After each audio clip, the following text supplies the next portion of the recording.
With me now, former Secret Service NYPD officer Dan Bongino. Dan, thanks very much for the time. Are you surprised about the lack of characterization of hate crime? I was just talking about it with my panel, and somebody made the comment, if you substitute any other word in there except for white, maybe the labeling would have gone faster.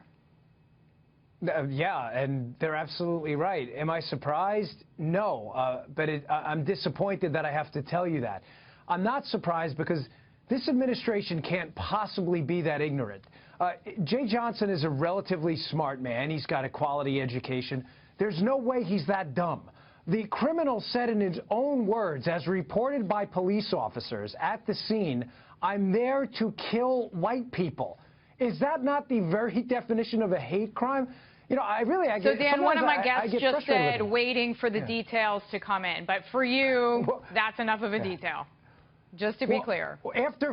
Okay, we have 5 dead bodies. We have a guy who taunted police in a negotiation for 2 hours who had to be blown up using a plastic explosive because he wouldn't come out, and mocked the killing of 5 police officers. And the Department of Homeland Security Secretary for the greatest country on earth can't admit that this is a hate crime? This guy cannot be this ignorant. He has to be doing this to gaslight us or to annoy conservatives and Republicans. There is no other rational explanation for such a nonsensical behavior from him.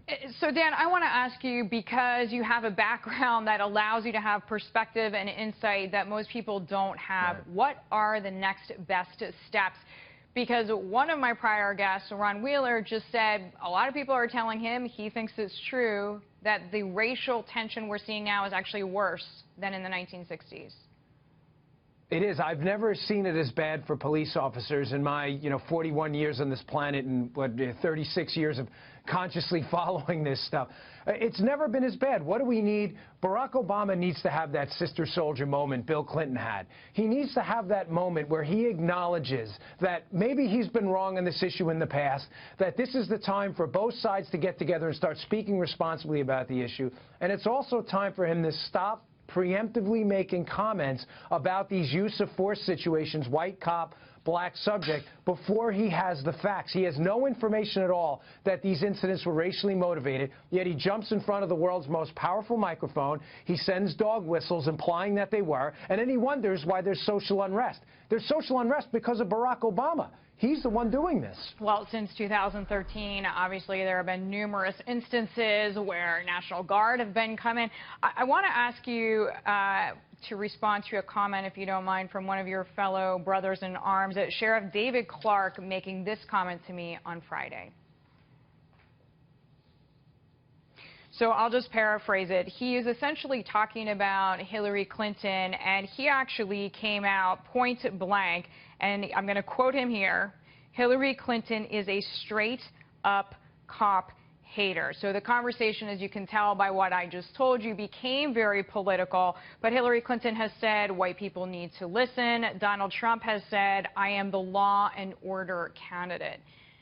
This has become a political conversation. How do you see it, again, from the point of view of your expertise?